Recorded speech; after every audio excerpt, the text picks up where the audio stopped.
we have reached a boiling point. There will be gambling reforms in South Africa. There will be.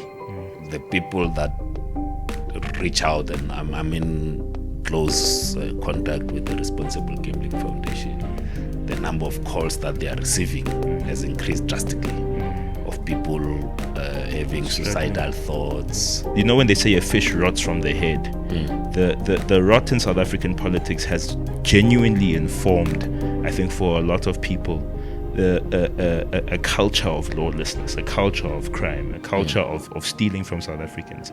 Power is never given. It's taken. Power is taken. You fight for it.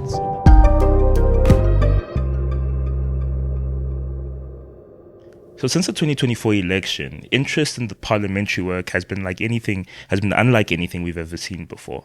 We've seen interest in the work of parliament exponentially grow. We've seen the viewership of parliamentary work exponentially grow, and an interest from South Africans about parliamentary work grow to something we've never seen before. This has been informed by a series of variables, mainly the quality of issue driving we've seen at the parliamentary level, as well as the substance and the depth of the substance of the matters being considered by Parliament.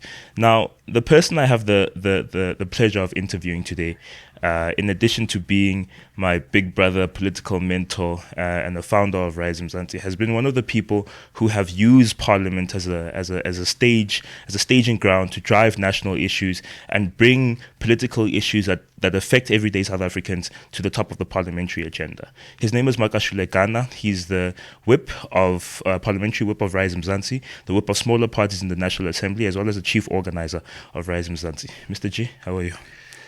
Greetings to me. It's always an honor, privilege to be sitting and have a conversation. And I think it's a timely conversation, end of year, the year that has been, and just everything happening. But otherwise, I'm good, grateful. And there's one thing that I always say is to be grateful, because one is far from where one started. I might not be where I want to be, but you know what, looking back, and I'm like, there's a lot to be grateful for. Yeah.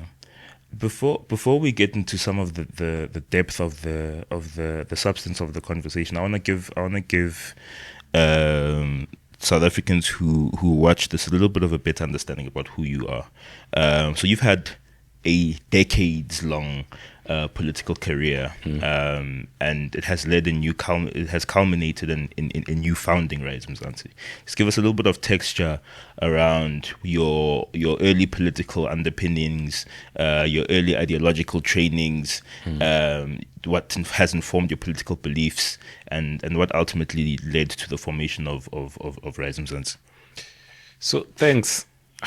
I define myself as a proud South African, you know, like a father, a brother, uncle, and have been doing politics for the better part of my life. Formal politics starts when one is a student at varsity, University of the North. Now it's called University of Limpopo, TEFLOP. Others will say that's the training ground of many politicians. Even the current president was a student there. So that's where my politics kind of starts. You know, starts with SASCO, the Youth League.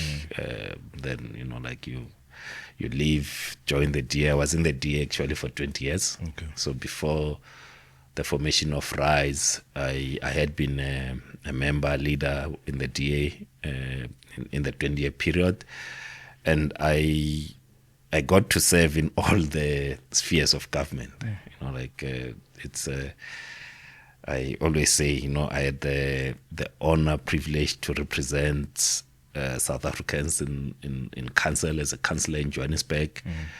Moved to National Council of Provinces. It was a brief spell in the National Council of Provinces, but I was there. I gave a speech there. One of the longest speeches I've ever given in Parliament. Was the longest. Probably took 30 minutes. Jeez. Because of the disruptions that was happening. Every sentence, the speech was disrupted. Served first in the National Assembly, came to Gauteng province, and then after the 2024 elections, went back to Parliament. So it's my second stint actually in Parliament. So in the 25 years, formal politics for me is 25 years. From the time that one joined the SASCO Youth League in 2000 to now, it's 25 years of active politics. The Rise Mzansi ran on the slogan last year, "We need new leaders."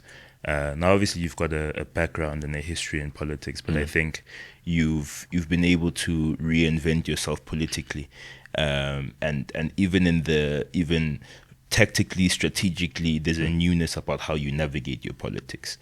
Give me a little bit of a sense of some of the variables that informed the founding of Rise Mzansi, because I know you were there from the beginning. Why the culmination and the establishment of this organization became necessary at the time that it did, and how we got here. So, I mean, one of the things that necessitated the establishment or the founding of Rise Mzansi was looking at just the state of leadership in the country, and also the withdrawal from the, let's call it the political arena, by the what I'll call the intelligentsia. So people who are beneficiaries of democracy, but don't want to serve democracy. And Rise Mzansi, the biggest beneficiaries of democracy, the middle class, the current middle class, didn't want to participate. So, and felt like, those that have got the ability don't have the drive to fight, to serve this country. And Rise Mzansi is born out of that, to try to activate, try to reach out to say, you know what, we have a responsibility. We are beneficiaries of this democracy. We have a responsibility to lead it. It's always, I don't know, it always happens that those that have the skill expect that things must come to them without a fight. Big time. And those that, for some reason, let's say the unethical kind of leaders, are the ones that are willing to fight to be elected. The people that are beneficiaries, they've got the skill. They don't want to fight. And this is a problem that we find ourselves in, and that's why even the slogan "We need new leaders" was to say, look at yourself. Because if you think, and I've said this many times, if you think of democracy, it's a form of a stokvel. It's a stokvel, basically. It's a self-government, and we must choose the best amongst ourselves to lead. So that's why even right now the slogans remains true. As we go into the local government elections in 2026, we do need a new caliber of councillors, but not the one that expect that governance will be provided on a platter. Power is never given. It's taken. Power is taken. You fight for it. So the good people cannot sit on the outside and then complain that no, the quality of leaders that are elected in council is bad. But you yourself, you are doing nothing. To get involved. Like we are the ones that we've been waiting for. No one is going to do this for us. It's interesting, and I think especially because of your time spent in the DA, because you and I once had a conversation about how obviously the middle class has come to view politics and political parties as service providers. In the same way we buy most services, our orientation of our politics is one of treating political parties as political service providers. I think and I find it interesting that I think the DA has played a massive role in shaping that political culture. But it's also interesting that this past year, the announcement of Helen Zille as a mayoral candidate for the city of Johannesburg indicates that in a very plain way that even the DA has internal capacity issues, right? Even the DA, from all of the people who exist inside DA structures in the city of Johannesburg and in Gauteng, they had to go and import someone. So there's obvious capacity issues. So this idea that politics and parties like the DA can unilaterally come and solve your problems and save you is clearly a misnomer. It requires the participation of everybody. How do you facilitate a shift in the political culture when the middle class, the intelligentsia, as you say, the biggest beneficiaries of South Africa's democracy, have said, you know what, I don't want to get involved in the political process for a number of reasons. There's the risks, there's how corporate South Africa kind of shuns political participation. But in that broader context, how do you facilitate the participation of the middle class, of the intelligentsia, back and facilitate their re-entry into the political process? And why do you think we are where we are? So we have to change how we look at the governance, or even I can call it. Let me use an example of a municipality. Which it's meant to serve us. Yeah. So it is in our interest that we get the best people to be there to look after our interest. Yeah. And if you think of a municipality like Johannesburg, you're talking about a company or an organization that has got a budget of over 90 billion rands turnover. Yeah, 90 that's billion, a big organization. 90 billion rand turnover, over 25,000 employees.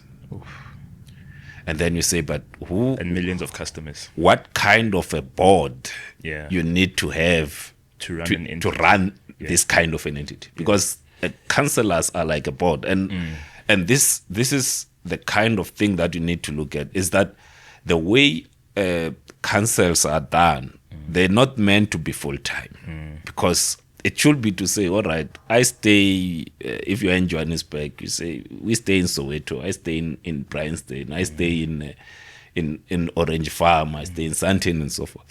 Who are the best people to go and represent our interest there? And if we don't change that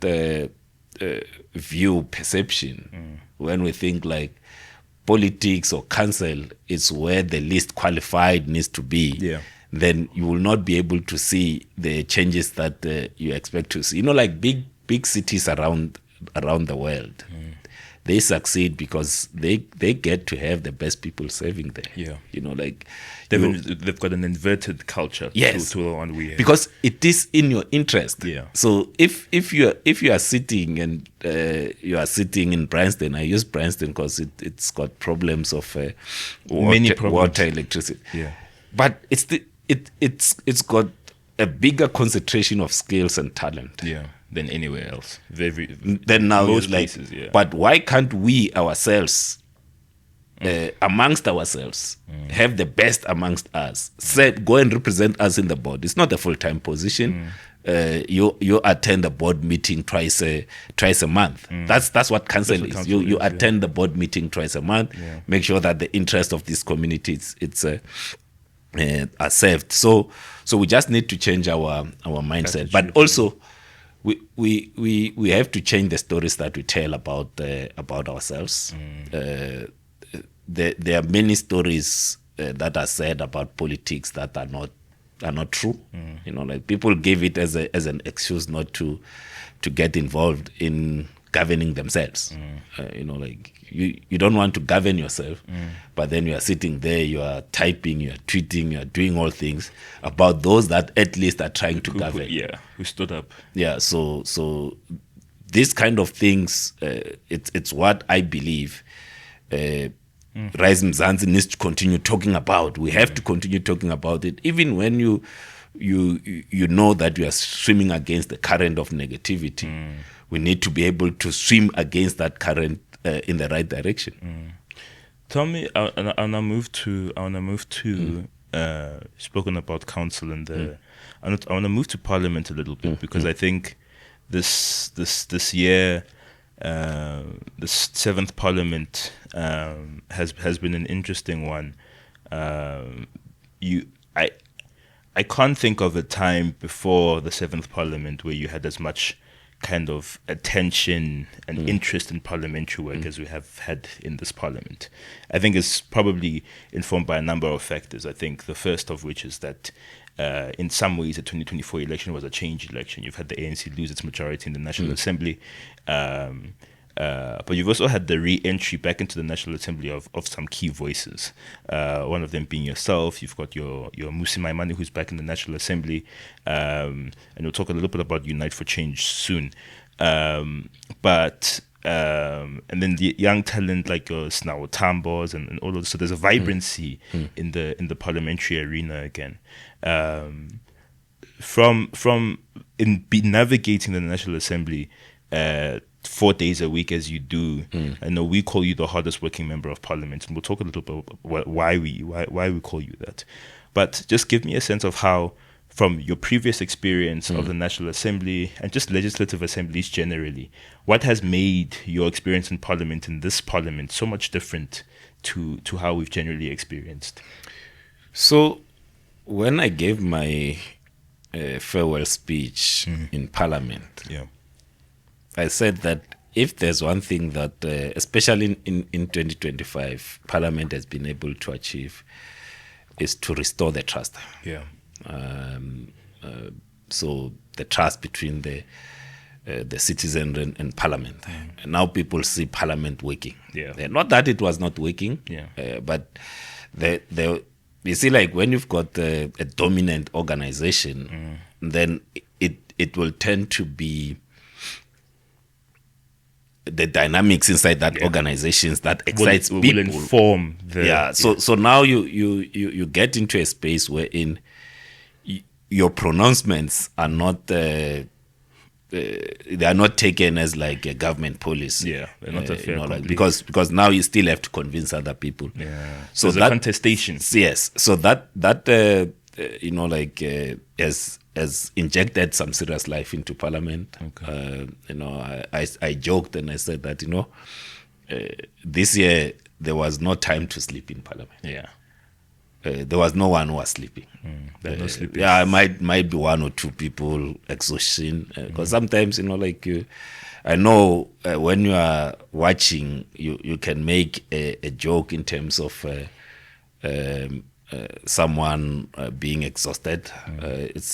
And I know, like now I have a chance to talk to people who are on the outside, looking in, commenting on Parliament, who are now parliamentarians. And I was like, what this thing? So do you think this is, when you are outside, is this the views that South Africa have of parliamentarians?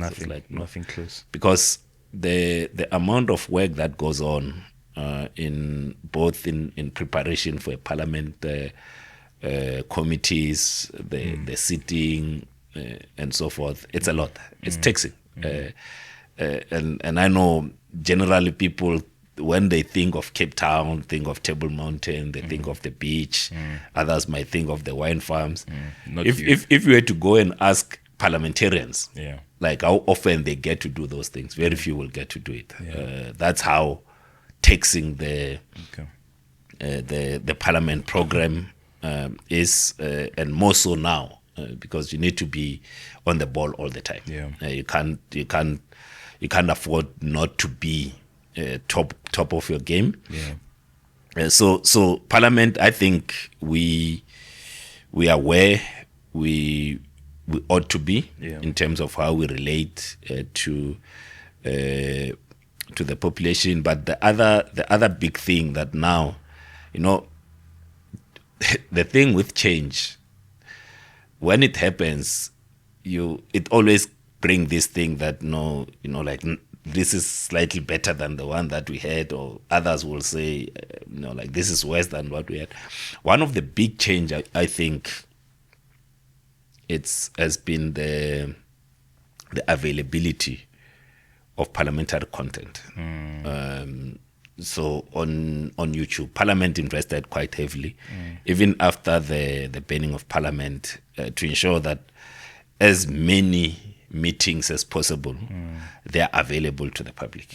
Back in the days, you'll only watch the parliamentary debates on the parliamentary channel, the TV channel. And then after the SABC stopped showing the parliamentary channel, then that was the only space, and you will then rely on the news to tell you what happened in parliament. Now you can access it whenever. you can access 8 different meetings on the go. So that's good, like, and that's why, we need to, the call for data prices to come down becomes critical, because if you want people to engage and interact with parliament, then they need to have access to it. So these are the things that we are pushing, and because I also serve in the I served in the Strat Committee for this 7th Parliament, and we worked on the strategy, the tactics in terms of improving access to the work that we do. So that has been good. That has been good to see. I think for me personally, it's like when you are part of a small organization, you have to know parliament.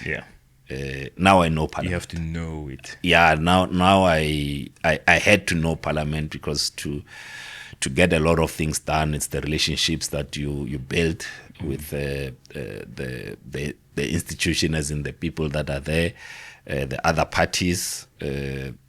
So the bigger difference for me is that when I was in parliament, then I was part of a bigger organization. I only had to specialize and know my portfolio. There were people who were taking care of the other aspects of parliament. Now I've got no one that takes care of any aspect of parliament. I have to take care of all the aspects of parliament, which has made me understand and appreciate just what goes on behind the scenes in parliament. There are men and women who are working tirelessly, and sometimes we don't give credit to the staff members of parliament. They are just great. I mean, we've got some great talent in parliament, and it's through the work of both the leadership as in the Secretary of Parliament, the Secretary to the National Assembly, the NCOP, the presiding officers, and everyone else that I think has brought parliament to where it is, its standing in society. So you serve on a number of committees. You sit on obviously some what do you call them, substantive committees, but then also committees that kind of govern the affairs of parliament. You sit in the Chief Whip's Forum, you're in the ethics committee. Just give us a little bit of a sense of what the navigation of parliament through portfolio committees is, and what does a day in parliament look like? You're up at 7 a.m., you take a shuttle from Acacia Park to the National Assembly, and then what does that look like? Yeah, I'm up at 5 a.m. Wow. Not at 7. 5 a.m. to go for a run, clear my head, prepare for the session. So even the speeches that I deliver, usually I write them so I have them in my head. I start having arguments with myself as I run in the morning. So we'll then leave the village, parliamentary village, around 7:30. So take the 7:30 shuttle. Tuesday, Wednesday morning is meetings, committee meetings. Tuesday at least I've got one, which is transport, big portfolio.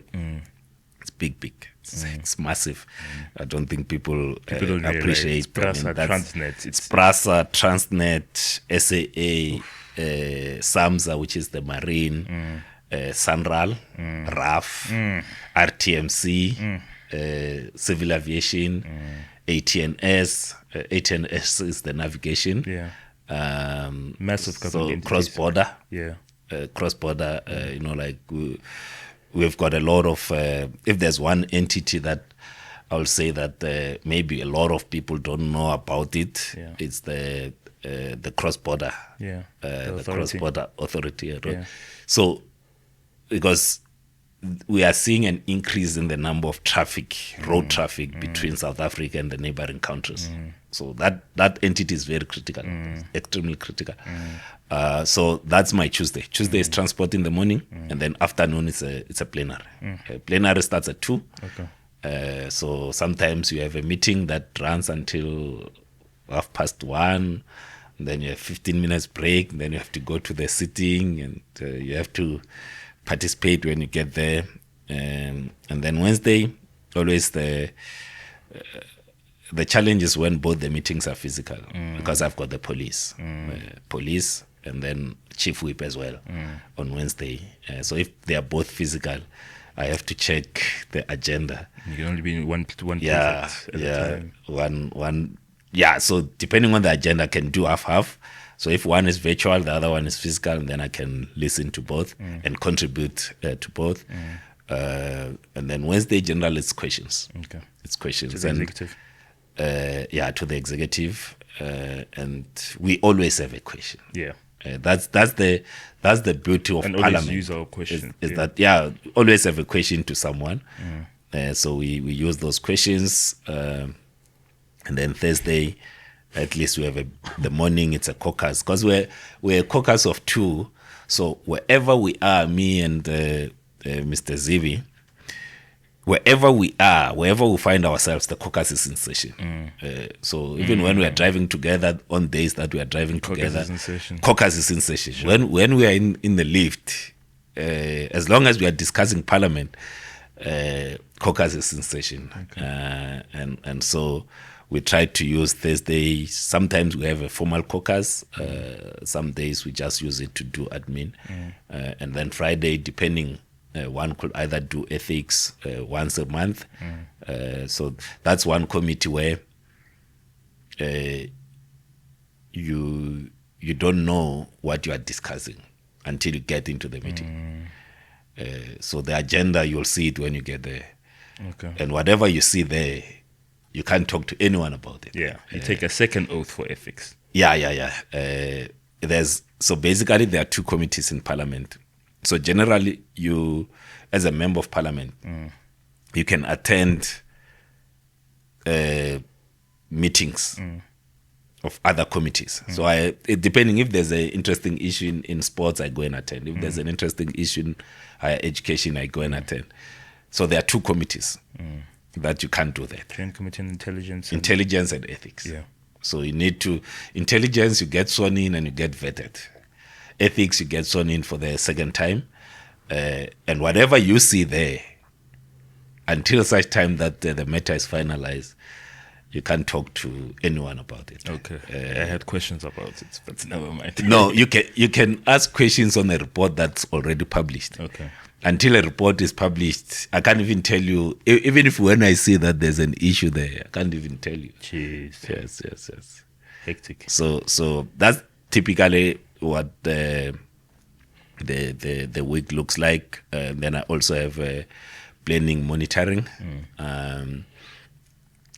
Planning monitoring that sits on Friday, sometimes it's on Wednesday. But if they know that if they sit it on Wednesday, I won't attend. You're in programming? Programming is on Thursday. Okay. It's on Thursday morning.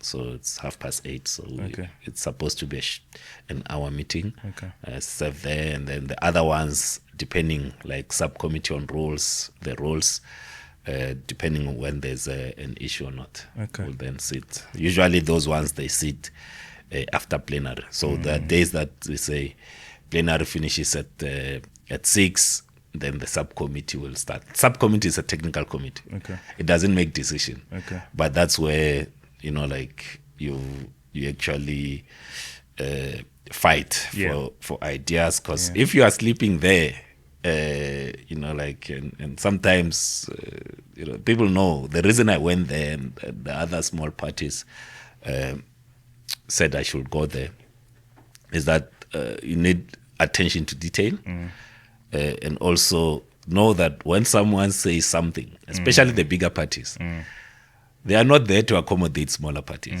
No, they are not there. That's one of the things that you learn, is that no, they are there after their interest. If they can squash the smaller parties, they will do it. And I tell this because, I mean, the good thing is that the subcommittee on rules, it's the recordings are there. Just go and listen to some of the arguments that are being made against smaller parties. Okay. And we have to be there fighting. Yeah. Always fight for everything, whether it's questions, more opportunities to give member statements, the times. We had to fight from the word go when we got into parliament, because the bigger parties are not there about accommodating smaller parties. No. Because the accountability and the vibrancy comes from smaller parties, I can imagine. But tell me, and I think the GNU has informed a really interesting interface between the National Assembly as an oversight body over the executive and the executive itself, and I think this is especially true for us, right? Because we are obviously signatories to the government of national unity, but we're not in the executive. But I think that has informed us a serious degree of influence. Obviously, Zibi chairs the Standing Committee on Public Accounts, which is Parliament's foremost financial oversight committee. You are the whip of smaller parties and serve in the Chief Whips Forum. Give me a sense of how GNU dynamics play themselves out in the National Assembly, because I think for a lot of people, Rise's decision to join the GNU, there was an assumption that we would lose our ability to meaningfully hold the executive accountable, right? And how do you meaningfully hold the executive accountable through the Standing Committee on Public Accounts? How do you meaningfully hold the executive accountable in the committees you sit on when you were signatories to the GNU but sit outside of the executive? How do we navigate that tension? Yeah. So for me, I never, I mean, obvious in the beginning, when everyone gets what they are getting, get minister there, deputy there, and everyone looks at Rise like, you got nothing. It's like, no, wait a bit. Wait after 12 months, 18 months, and then you look back in terms of our contribution, both in how we do our politics, how we relate to the executive, because my interest generally in terms of how I do my politics, it's not to break South Africa, it's not to marvel at things going wrong. I don't rejoice when things go wrong. It's not my politics. I want things to go right. So even when I interact with members of the executive, they know that there's no malice. They know that my contribution, it's all about making the country better, improve accountability, but also share solutions. I'm not there to, like that old school contrarian oppositionist against things for the sake of it. Yeah, and that's why where we are positioned, we are in the middle. So we are not opposition. We are not an opposition party, but we are also not in government. So we are able to play that oversight within the GNU. So that that assists both in terms of my personality, but also the personality of Zibi, in how we are able to. So even like I say, I can criticize a minister. Constructively criticize, that after the session you'll see us laughing together and say, no, let's meet. Actually, there hasn't been a minister that has that after I've given a feedback, they've said no, I'll never talk to you. Usually they want to engage further and so forth. So that's the space that we play in, and obviously because one also serve in the clearinghouse of the GNU, where you get to deal with some of these issues, then it makes things easier. The space that we occupy, I think it's a good space, and we have made good use of the space. The work that Zibi does as a SCOPA chairperson, the work that I do in the other committees. So makes things a lot easier. Yeah. I want to get a reflection from you on the general external environment, because I think it's an interesting one at the moment.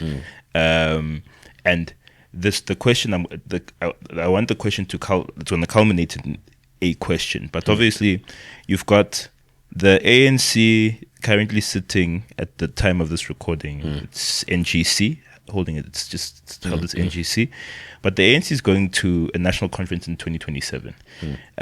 You've got the DA, which is going to be making a determination about whether or not John Steenhuisen is the person to move them forward or not. You've got Helen Zille, who has recently entered the political arena in the city of Johannesburg.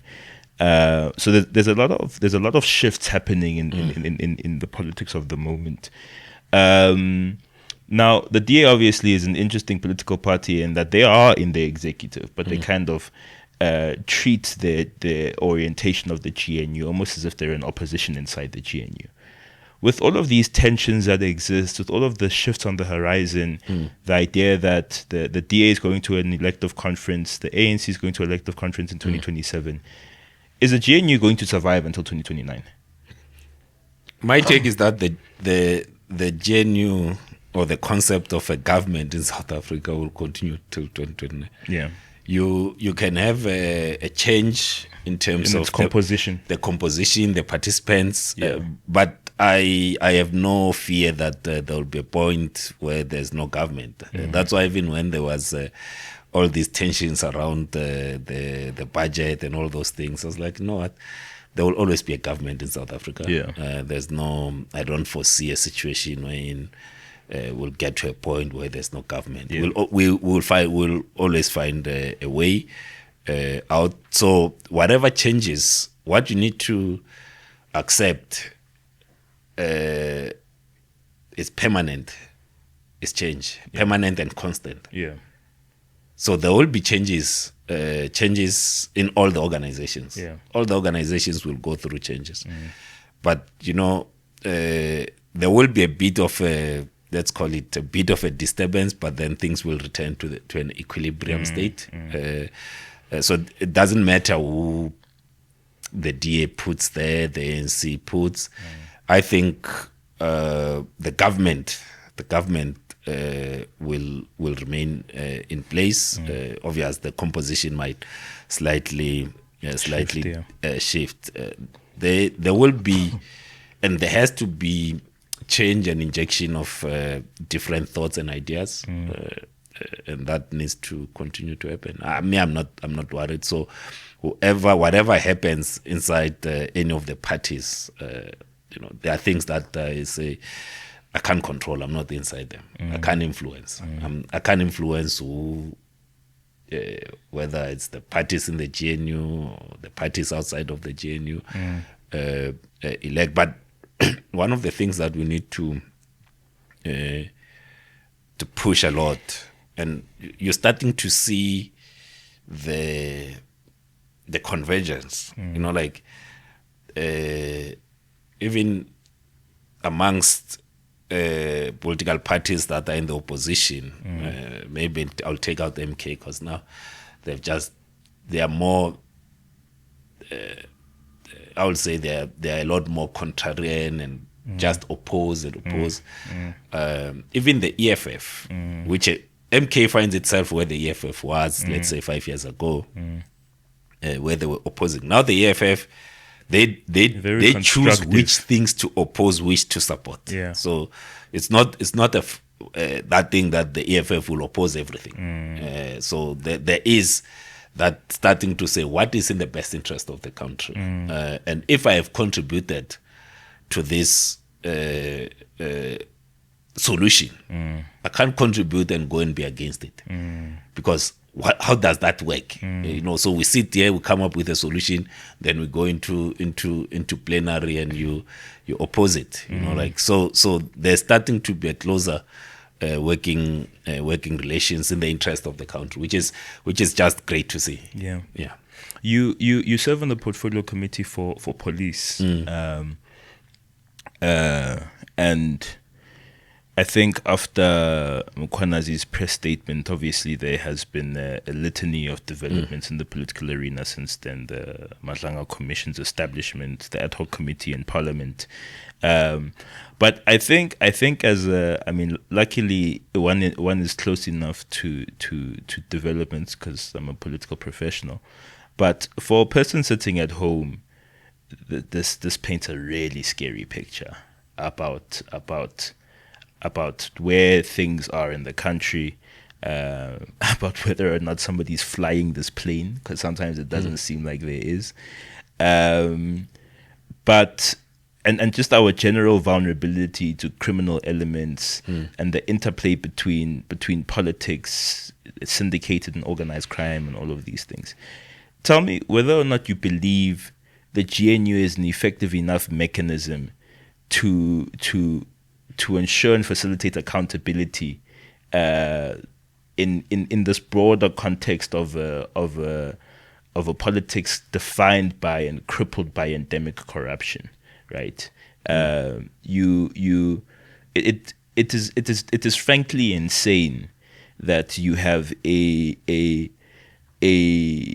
cabinet minister accused of having intimate participation in massive syndicated crime, which isn't to take a particular stance on the thing. I think there's lots of complexities in that situation, but is a GNU sufficiently equipped to deal with the crisis that defines our politics, which is endemic corruption, which is a crazy interplay between crime and politics. You've got when they say a fish rots from the head, the rot in South African politics has genuinely informed, I think, for a lot of people, a culture of lawlessness, a culture of crime, a culture of stealing from South Africans. Is the GNU effectively equipped to deal with these issues? So my sense, it's there's this thing that you at first you pretend that something is not happening until it dawns on you that actually it's definitely happening. This thing is real. Yeah. My observation and interaction, anecdotal, I think there's that realization that the only way that we can go is up. That we have to change a lot of things, even the relations and what you see happening in Parliament. What I explained in terms of changes in Parliament is starting to move towards the executive, because now the demands, the patience is no longer as it used to be. So the environment will force the executive to be responsive. So one of the things that will come out after the Madlanga Commission is that whoever and the team that say, for instance, will have to lead the security cluster, the police and so forth, will know that our eyes are on them, and they will be forced to change their ways. Do I believe that there are people capable of change? Yes. Are there capable people within the police that can turn the ship around? Definitely. 100%. There are some great people. Obviously, there are some bad people as well, bad apples. But there are some, and I interact with a lot of people in the police, even before the famous July 6th. I when people ask me about this, I like saying, go back to what I said on the 4th of July. So what I said on the 4th of July was that I knew then, because I'm there, I talked to people, that there were factional fights in the police, which are not motivated by protecting South Africans, motivated primarily by access to money, tenders, and the like. So I think we have an opportunity to change even the culture within the police, how things gets done, and that's what you expect. Like I will not want, for instance, the Madlanga Commission to produce volumes and volumes of reports on analysis of the problem. Yes, analyze the problem, but be forward-looking. Be forward-looking in terms of what we need to do, what needs to be done, and ensuring that the things within the police, but also the relationship between the executive and the bureaucracy or the operation side of things, because that line is very thin and it's easily crossed on both sides. And we just need to a lot more start saying, all right, this is where the two collaborate, because for me it's not a contest between the operational side and the political side. It's how do we collaborate, how do we work together, understanding that we all perform varying functions, but that taken together must lead to keeping South Africans safe. It must lead to building the country, growing the economy. It must lead to uniting the country. So these are the things that I expect or I desire to see from Madlanga Commission. But if we get analysis only without firm recommendations of the solutions that needs to be taken, then it will not be very much helpful. The recommendations thing is an interesting one, because you've got Justice Zondo, who publicly has decried on various public platforms implement the recommendations of the Zondo Commission, right? And now I want to ask you whether or not the GNU is has enough of a has a sufficient policy backbone, and because I know it's obviously the policy document that binds the GNU is the medium-term development plan. But it's quite scant on interventions from a crime and safety perspective. It mainly speaks to matters of the economy, which obviously plays a significant causal role in informing a lot of these things. But you've got the Zondo Commission, which has had which has made some really sweeping recommendations in certain instances. It has called for investigations in some instances. It has called for prosecutions in others, right?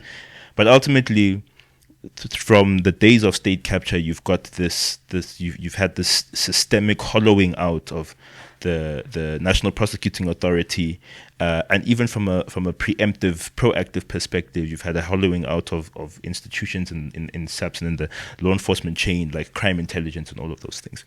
So with a GNU governed by a document like the Medium-Term Development Plan, how much faith do you have in our ability to turn around? You've spoken about the political pressure that the Madlanga Commission will inform, which I think is definitely something I agree with. But how much faith do you have in the governing the kind of governing document of the GNU being able to inform a improvement in the law enforcement ecosystem, such that we can see better prosecutions of corruption related cases and all of these things? How do we get there to where you've got somebody found guilty for for not just things that come out of the Matlanga Commission, but maybe even the Zondo Commission. You've got Brian Molefe, who's in court. You've got Malusi Gigaba, who was now just, charged in respect of matters from when he was a minister in Zuma's cabinet. But yeah, how do we get there? So one of the things that when the medium-term development plan was being worked and it came through our the portfolio on planning monitoring. One of the things that we have said is that this plan is made in a particular context. Yeah. And it is a medium-term development. The context changes. Yeah.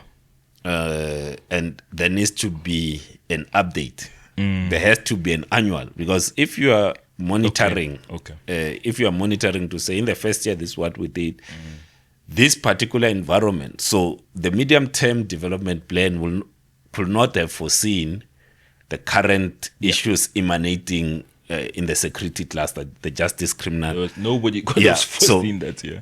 So now what you then need to do, in the same way that you look at how we do the budget, is that every year we give a midterm budget, so give a 3-year, but we look at the factors, so you can't say, no, I've told you that the budget for 2028 will be this much, and then you stick to it. Like needs to be agile enough to respond to the what's happening, so there are a lot of things that even when the say, for instance, the medium-term plan was put together, even the relations with the US was at a particular point, now it's at a different point. What is its impact? So you need to continuously assess, because the environment doesn't stay the same. I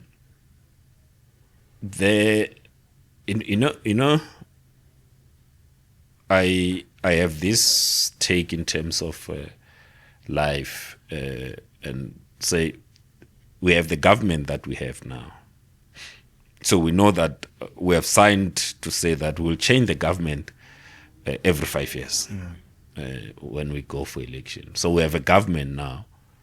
There will be changes in government, as we know that there might be reshuffles, and there will be reshuffles. But it will not be a disruptive kind of reshuffles. So what puts pressure on a government to do good, it's society. It's society. And I think what puts me, or the basis of my belief that things has to change, is that it's the taste of society as it relates to how it prefers to be governed is changing, and the government has to respond to that. And society is engaged. Yeah, so a lot more than we're accustomed. Yeah, so we will look back at one of the benefits of the Matlanga Commission, the benefits of the ad hoc committee, and generally Parliament. One of the benefit will not be a tangible one. Will be that it has re-engaged society into the work of politics. Yeah. And so you then say, all right, now that we have this, because people were talking about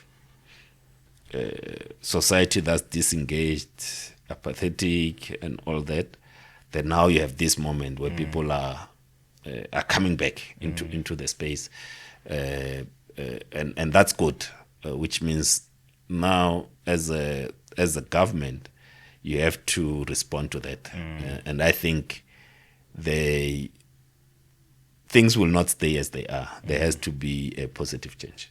Okay, and I think planning over the medium term gives you an agility that allows you to. Okay, now it's. I think it's good to know that there's wisdom in informing some of these things. I'm gonna go back to Parliament a little bit, because the There's an issue you've been driving since your re-entry into the National Assembly, that prior to your placing on the national agenda, very few people understood to be an issue. Yeah. Right. And this is the scourge of addiction to online gambling.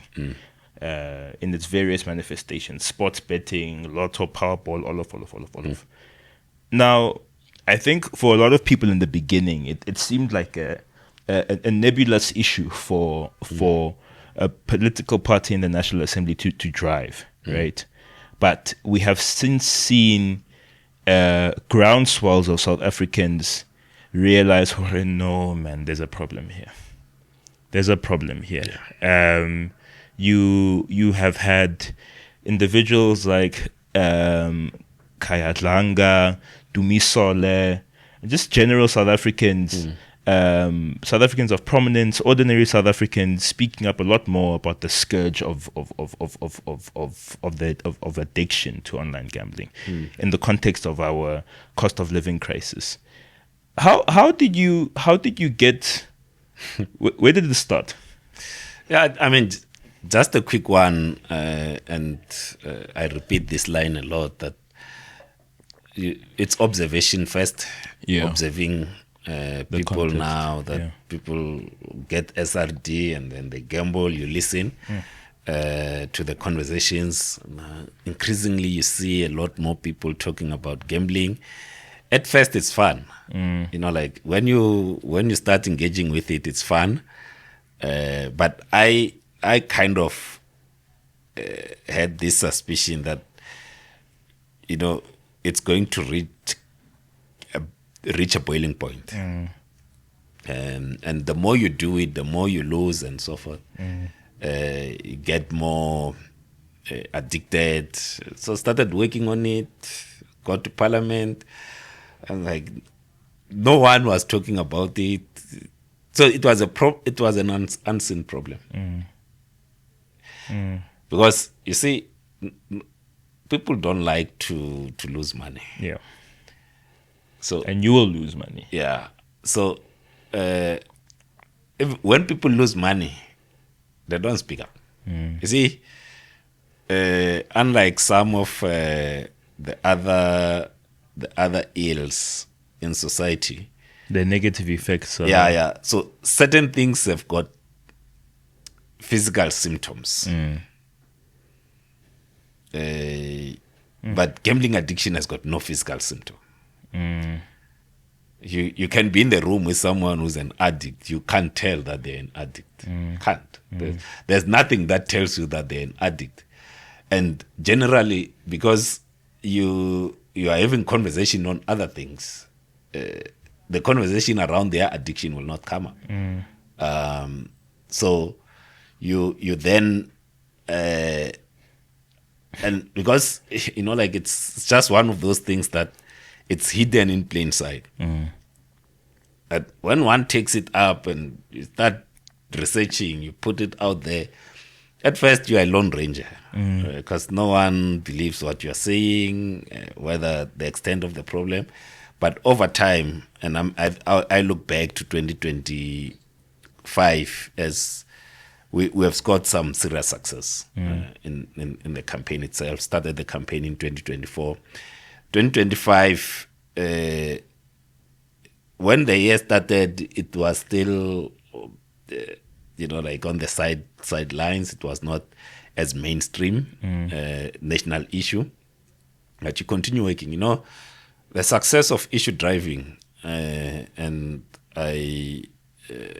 as I transfer the knowledge on issue driving, it's all about consistency and persistence. It's all about accepting that the results will not come overnight. We live in an age of instant gratification. That you want the issue that you care about, that you drive, to trend now. Yeah. To have everyone talk about it now. And unfortunately, those issues tend to fizzle out. They tend to fizzle out. But the issues that stay for long, in the beginning, it's got very few supporters. You build support as you go. And I remember the conversation I had with Treasurer at the height of the VAT debacle. That's when my conversation with Treasurer started. Because sometimes you need an entry. And for me, the conversation with Treasurer started there. So interacted with the deputy minister, and then reached out, and then he gave me the contact at Treasurer, the guys dealing with the tax, and I had a meeting with them, talking. I said, "This is my idea. I looked at this industry. These are the opportunities, and so forth." So that line continued being open. You did this in the context of closing the deficits that the VAT yes, because for me, I was like, and I remember I remember the encounter that I had with Minister Godongwana one of the days. I was like, no, Minister, not like with this VAT thing. I think there's somewhere where we can get the money and plug this gap. And then it's like, but you know that gambling is a provincial thing. I said, I know, but I'm talking about a different one. I'm talking about online gambling that crosses provincial borders. Because I'm happy with casinos paying their dues to provinces. Provincial gambling board. I'm happy with the physical outlets paying their dues to the provinces. But these ones that are crossing provincial boundaries, they are national. They are national. Yeah. They are operating national. So the taxes ought to be collected nationally. Then he was not a big fan at the time. He was not. But there were people at Treasury that continued. The line kept open. And I was not talking a lot about my engagement with Treasury. I was talking a lot more around the advertising and all that, whilst we kept the line open. And when Treasury, we issued our 7-point plan, and the first point talks about the tax regime of the gambling industry, and then we talk about the advertising, the need for gambling operators to really know their customers, so that they don't get have people gambling credit, and they don't gamble credit, overdraft, a tighter regulation of social media influencers, clamping down on, and they need to clamp down on illegal operators. So this, and then an increase in terms of the contribution to the Responsible Gambling Foundation. Yeah. So this part of our 7-point plan. And our workshop that met some industry players, talked. In the main, the people agree with the points. They say, but the regulation has been lax. There hasn't been regulation, and everyone says they don't want to change their ways. Then I remember going to this summit on responsible gambling, and then I said, do you drive on the right side of the road on account that there's no road markings? And that's when it dawned on them, because they were in the room. I was like, you can't. You must do what is right, even when there's no line that divides left and right insofar as drive. You know that you need to drive on the left-hand side. That's the first rule of on the road in South Africa is keep left, pass right. Keep left. So you can't then say drive on the right side, because there's no road. And then you say, no, there was no line in between, so I decided to drive wherever I could drive. No, you don't do that. You must act responsibly. So been pushing around the need for the operators to operate responsibly, for the regulations to keep up with the changes in the industry, for the players to play responsibly, so the change in the messages and so forth. So the Treasury document, for me, it's a big victory, because in real, this is not something that it's hidden somewhere. Treasury has come out to say, no, here's a discussion we agree we agree. So Treasury says we agree that there has to be a national tax on online gambling. We are making this proposal. They are not saying we are unsure whether there needs to be a tax on online gambling. So they are at where they are is that the tax must be there. They put 20%. Now we're going to debate the quantum, but that it will be introduced. For me, it's a foregone. There will be a national tax on online gambling. We'll discuss the quantum and also project how much revenue will be derived from there. But that for me, it's a big victory. But also it's thanks to the many South Africans, online and other spaces that kept, like when we said we need gambling reforms that also speak about it. There are many individuals, individuals. I remember even the former CEO of FNB, Michael Jordan, spoke about it. The National Planning Commission came out. We now even have ministers talking about this thing. So we are seeing, we have reached a boiling point. There will be gambling reforms in South Africa. There will be. So and I remember when I gave it must have been the budget vote, because I do a lot of budget vote debates.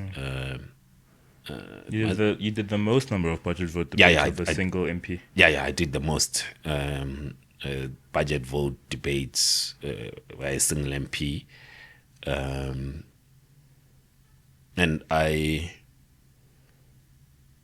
remember saying it could have been trade and industry.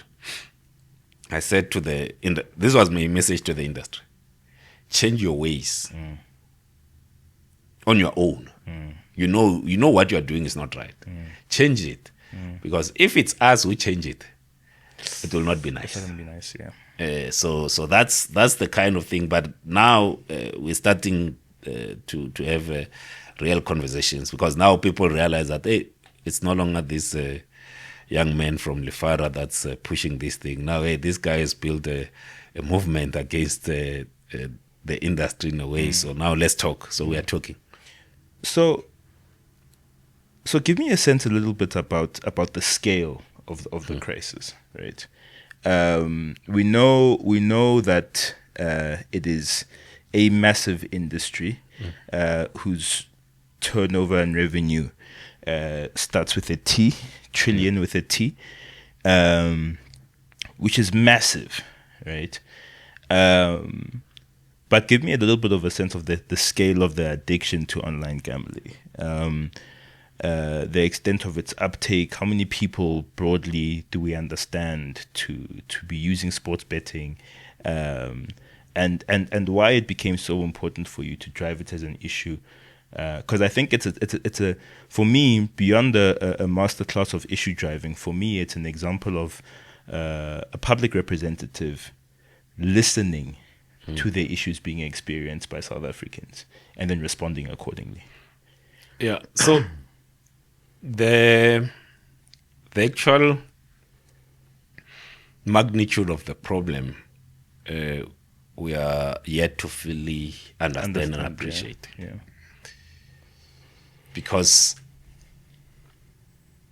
like I said earlier, it's unlike something that you have got physical symptoms. There's still a lot of stigma around losing money.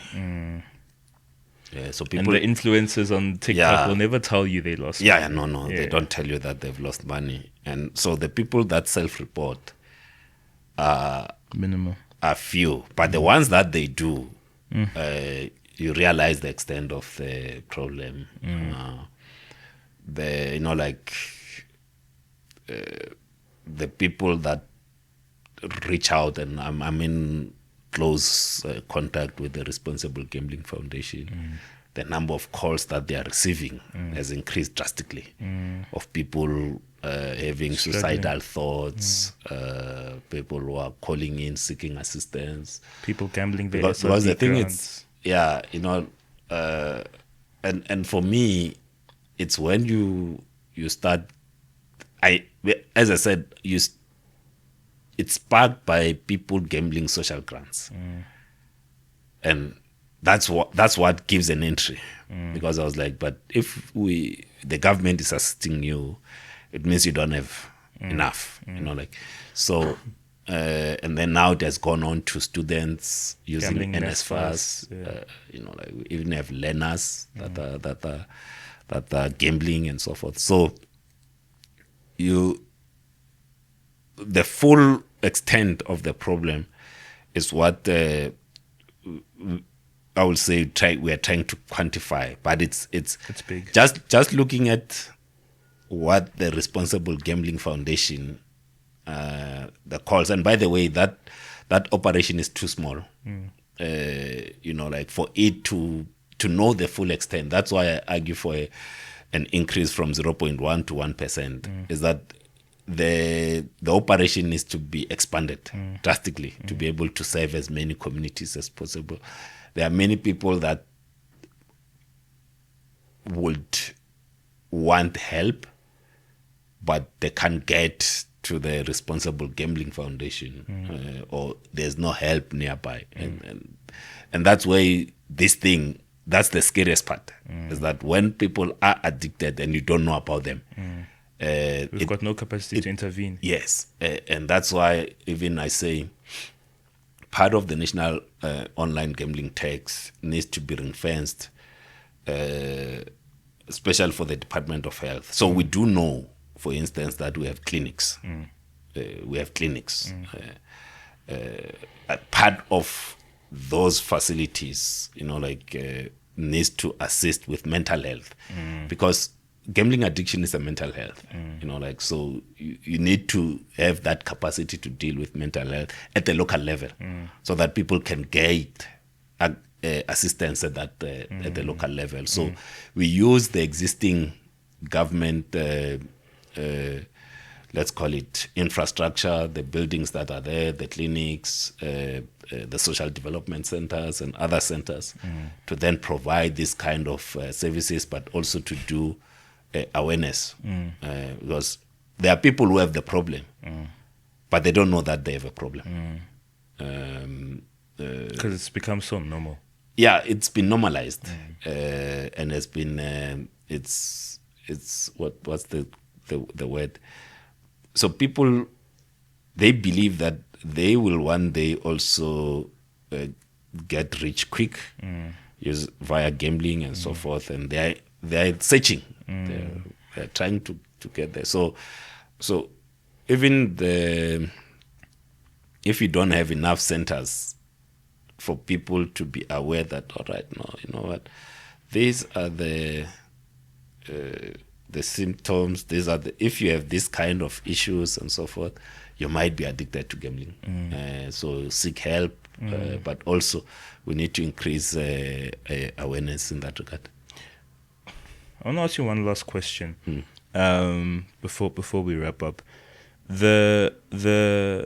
You mentioned convergence, the convergence of South Africa's politics.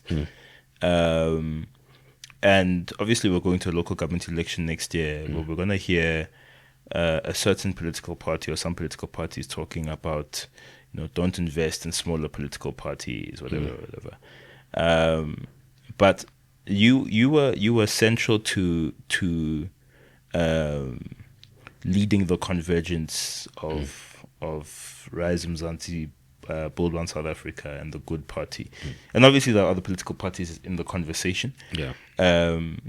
But talk to me a little bit about the contextual factors that necessitated the establishment of Unite for Change, why the convergence of political parties is important, generally speaking, and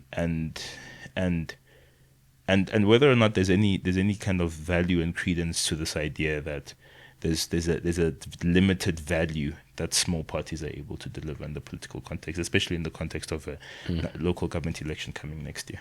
Yeah. So for me, what motivated the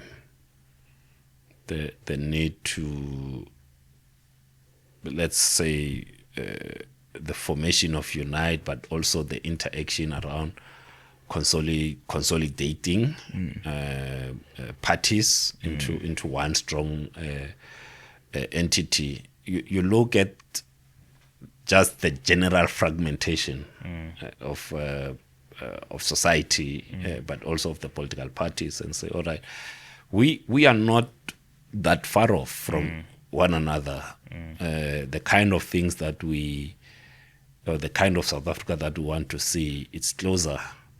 So we are better together. And also the nature of local government elections, but also politics generally, I believe will be better served by having a lot more, let's call it, a lot more closer working relations between parties, ourselves, Rise, Bosa, Good.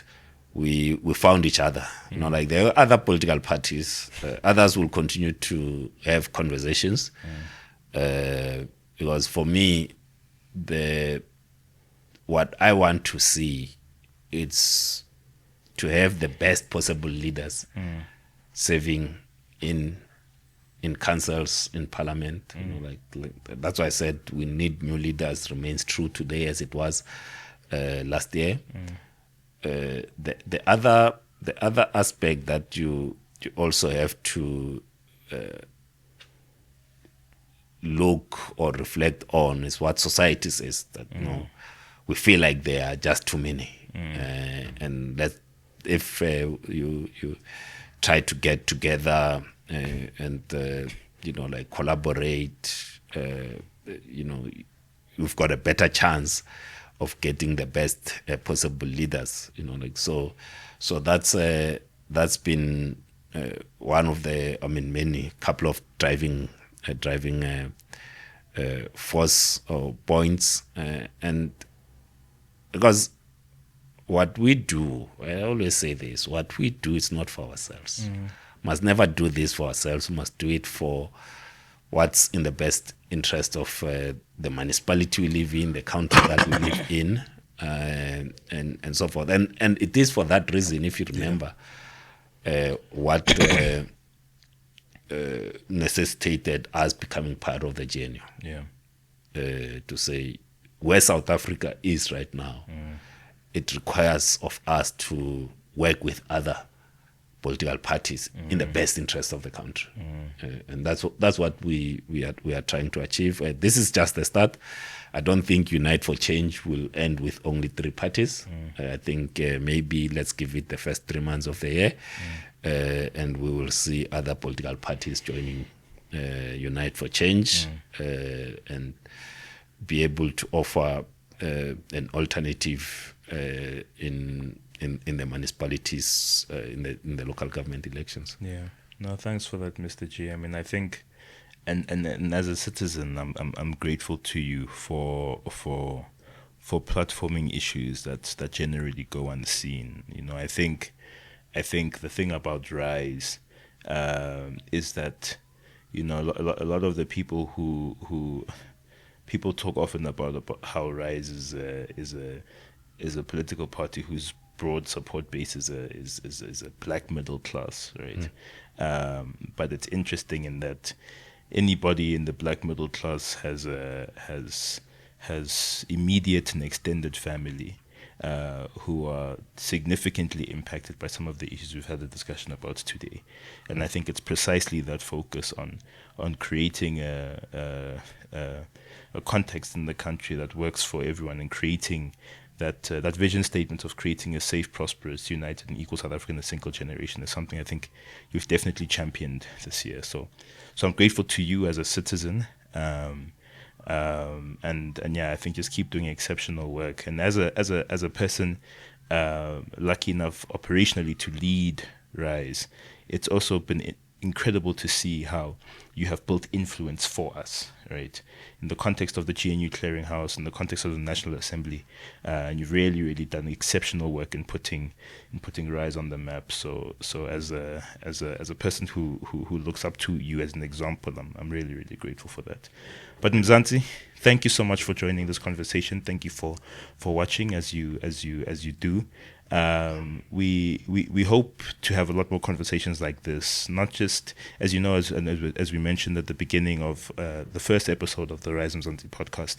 This is a platform where we talk about and interview people both inside of Rise Mzansi, but also from the external context, subject Rise Mzansi policy positions and the work of the organization to external scrutiny, but also give you a better understanding of what the organization is about. And I think this episode and discussion with Makashule Gana is a really indicative conversation that explains and provides some texture around why Rise Mzansi, with its 2 seats in the National Assembly and one seat in the Gauteng legislature and somebody in government in the Gauteng legislature, has been able to build the kind of influence it's been able to build.